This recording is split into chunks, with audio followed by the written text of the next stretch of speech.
$1 million salary wasn't enough. She chose this instead. She walked away from $1 million salary. Not because the company failed, not because she was pushed out, not because something better came along in the conventional sense of better, a higher number, a bigger title, a more prestigious address on the business card. She walked away because of something that most financial conversations are not equipped to discuss. Something that the income statement cannot measure and that the net worth calculation cannot capture, but that turns out, for an increasing number of high earners, to be the variable that determines everything else. She walked away because the $1 million was costing her something worth more than $1 million, and she could finally see the math. That calculation, the one that goes beyond the salary, beyond the bonus, beyond everything that shows up in the account, is what this investigation is about. Because she is not an anomaly. She is the leading edge of a pattern that behavioral economists are only beginning to document, and that the conventional financial world has almost no language for. The pattern is this. At a certain level of earning, income stops being the primary financial variable. And the people who recognize that first are the ones whose next chapter looks nothing like anything they were trained to plan for. She had spent 14 years building toward the number, not recklessly. With genuine intelligence, genuine sacrifice, genuine commitment to the kind of professional excellence that earns $1 million compensation package in a field where most people never get close. The number was real. The recognition was real. The life that the number could theoretically provide was, by every visible measure, the destination that 14 years of striving had been organized around reaching. She reached it. And within 18 months of reaching it, she was having conversations she had never anticipated having. Not about the next promotion, about whether the promotion was the right unit of measurement for a life she was no longer certain she was living correctly. Go to the comments right now and write the number if you have ever reached a financial milestone you worked for years and felt, in the aftermath, something more complicated than satisfaction. Because what she experienced is more common at high income levels than the financial world acknowledges. And naming it is the beginning of the only process that actually addresses it. Here is what the behavioral research on high earners consistently finds and consistently under-communicates. Income above a certain threshold, and the research places this threshold significantly lower than most high earners would estimate, produces diminishing returns in life satisfaction that are not linear. They are steep. The jump from financial stress to financial security produces an enormous and measurable improvement in well-being. The jump from financial security to high income produces a much smaller one. The jump from high income to very high income produces, in many documented cases, a net negative because the conditions required to sustain very high income consume the exact resources that income was supposed to provide freedom to enjoy. Time, attention, energy, the specific quality of presence that genuine rest and genuine relationship require. These are not luxuries that the $1 million earner lacks the money to afford. They are resources that the conditions of earning $1 million systematically extract, at a rate that the salary is paying for, but that the salary's owner is not consciously accounting for. She was working, by the final year, approximately 70 hours weekly. Not out of disorganization. The role required it. The compensation reflected it. The implicit contract of $1 million package in her industry was the complete and ongoing availability of the person receiving it.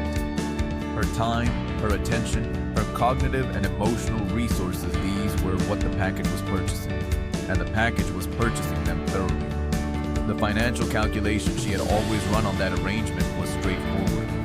High input, high output, the ordinary mathematics of professional leverage. What she had never run, what most high earners never run until something forces the accounting, was the calculation on the other side of the ledger. What the inputs were actually costing, not in the abstract. In the specific, measurable, irreplaceable currencies that do not appear in any compensation analysis. She had not taken an unscheduled afternoon in 4 years. She had attended fewer than a third of the personal events she had intended to attend across the same period. She had a savings rate that would have made most financial advisors satisfied, and a sense of her own life that was, by any honest assessment, not keeping pace with the account balance. The money was accumulating. The life the money was supposed to enable was not. Comment ledger if you have ever realized that the real cost of your income was not appearing anywhere in your financial planning. Because the full ledger, the one that includes what earning the income requires, not just what it provides, is the accounting that most high earners avoid until the avoidance becomes more expensive than the examination. The decision she made was not impulsive. It was the product of a specific and deliberate process that took 14 months from the first honest conversation with herself to the resignation letter. What she was doing during those 14 months was not deciding whether to leave. She was building the answer to the question that leaving required she be able to answer, not what will I do instead. That question, which is the one most people ask first, is actually the second question. The first question, the one that must be answered before the second one is meaningful, is what do I actually want my life to produce that it is not currently producing? Not in income terms, in experience terms, in relationship terms, in the specific daily texture of a life that is being lived rather than deferred. She found that she had not answered that question seriously since her mid-20s. Since before the career had acquired enough momentum to make the question feel irrelevant. The compensation had been growing. The responsibilities had been expanding. The identity had been organizing itself, year by year, around the professional achievement in a way that had gradually made the deeper question not just unanswered, but unasked. The 14 months of honest accounting produced something that surprised her. Not a clear alternative, a clear set of values.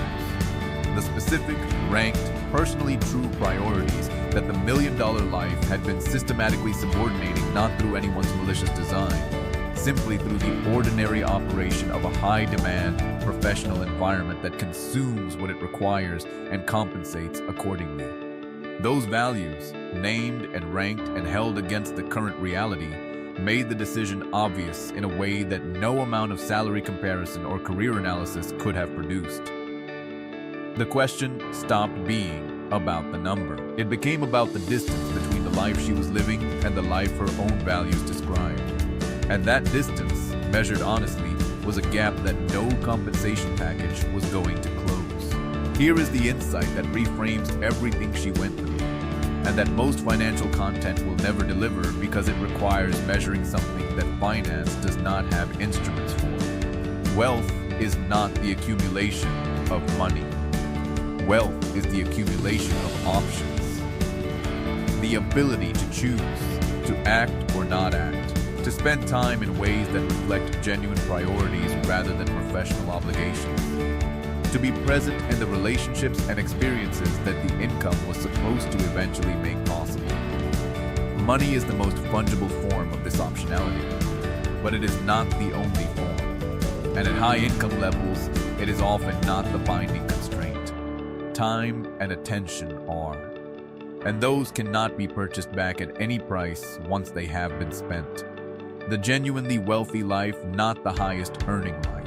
The wealthiest life is the one in which the full portfolio of resources is being intelligently allocated, not just the financial capital, the human capital, the time, the attention, the energy, the relational presence that constitute the actual raw material of a life well lived.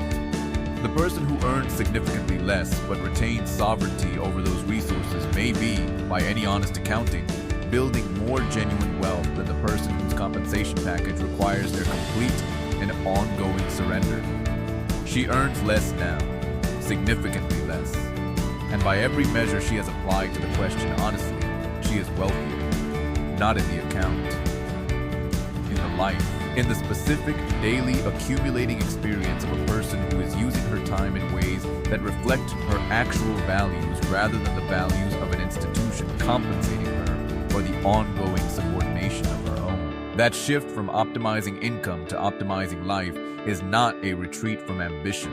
It is a more sophisticated form of it. The ambition to build something that the income statement cannot measure, but that the person living the life can feel in the texture of every ordinary day. So here is the question that closes this investigation.